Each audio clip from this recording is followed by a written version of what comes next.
दोस्तों, ये कहानी शुरू होने से पहले आपने अभी तक अगर हमारे चैनल को सब्सक्राइब नहीं किया है तो कर लीजिए, क्योंकि हम हमेशा आते हैं ऐसी ही मजेदार हॉरर कहानी के साथ। मध्य प्रदेश के एक छोटे से शहर में मधु और उसका पति श्याम एक छोटे से घर में रहते थे।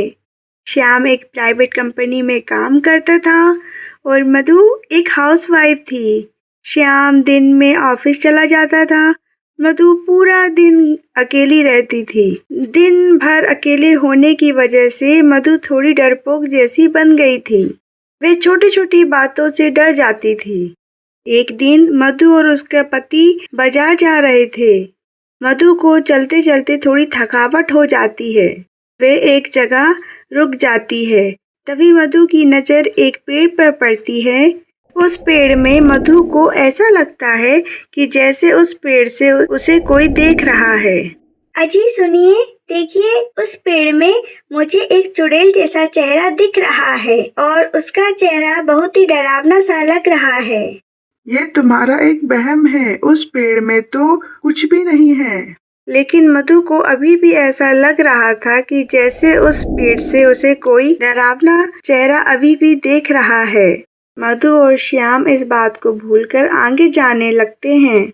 श्याम को अचानक से उसके ऑफिस से उसके बॉस का कॉल आ जाता है। श्याम, तुम जल्द से जल्द ऑफिस आ जाओ, यहाँ कुछ जरूरी काम आ गया है। मधु, तुम अपना सामान लेकर घर चले जाना, मुझे ऑफिस में जाना है, कुछ अर्जेंट काम आ गया है। यह कहकर श्याम मधु को उस बाजार में छोड़कर ऑफिस चला जाता है। मधु को सामान लेते लेते शाम हो जाती है। जब मधु सामान लेकर घर की तरफ लौट रही होती है तो लौटते वक्त रास्ते में काफी अंधेरा हो जाता है। मधु को चलते चलते ऐसा महसूस होता है जैसे उसके पीछे कोई आ रहा है। मधु घबरा के पीछे मुड़कर देखती है तो उसे कोई नहीं दिखता है।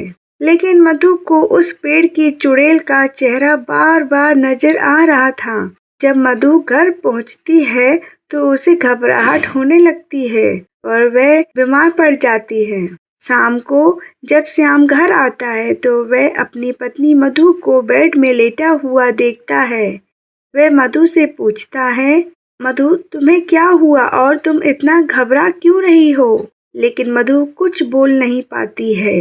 श्याम मधु के सर में छूकर देखता है तो मधु को बहुत तेज बुखार आ रहा होता है। यह देखकर श्याम थोड़ा दुखी हो जाता है। श्याम को अपनी वह दिन वाली बात याद आती है। उसे याद आ जाता है कि मधु दिन में उस पेड़ पर कुछ देखकर घबरा गई थी। हो सकता है शायद उसी वजह से मधु बीमार पड़ गई है। लेकिन श्याम सोचता है कि मधु को तो सिर्फ वहाँ पर कुछ महसूस हो रहा था जो मुझे नहीं हुआ। यह मधु का एक भ्रम हो सकता है, क्योंकि मधु छोटी छोटी बातों से डर जाती है, जिस वजह से वह आए दिन बीमार हो जाती है। मधु की ऐसी हालत देखकर श्याम एक प्लान बनाता है, जिससे मधु के मन से ये डर हमेशा के लिए निकल जाए। श्याम मधु की छोटी बहन के साथ मिलकर एक तरकीब लगाता है। दूसरी रात जब मधु अपने बिस्तर पर सो रही होती है तो खिड़की के बाहर मधु को वही डरावनी चुड़ैल का चेहरा दिखता है। मधु फिर से घबराने लगती है और श्याम को आवाज देने लगती है। लेकिन उस डरावने चेहरे के पीछे मधु की बहन होती है, जो मधु के भ्रम तोड़ने के लिए यह तरकीब लगाती है। जब मधु घबराने लगती है तो वह डरावना चेहरा दरवाजा खोल के अंदर आ जाता है और उस डरावने चेहरे के पीछे मधु की बहन होती है। मधु यह देखकर बहुत आश्चर्यचकित होती है और वह कहती है, बहन तुम? क्या इस चेहरे के पीछे तुम थे? दीदी, यह सिर्फ आपका एक भ्रम था, जिससे आप डर रहे थे और बीमार पड़ गए थे। दरअसल भूत चुड़ैल नाम की कोई भी चीज इस दुनिया में नहीं होती है। यह एक हमारे अंदर का भ्रम होता है जो हमें अंदर से डराता है। मधु को यह बात समझ में आ जाती है और मधु के मन से हमेशा के लिए यह डर निकल जाता है।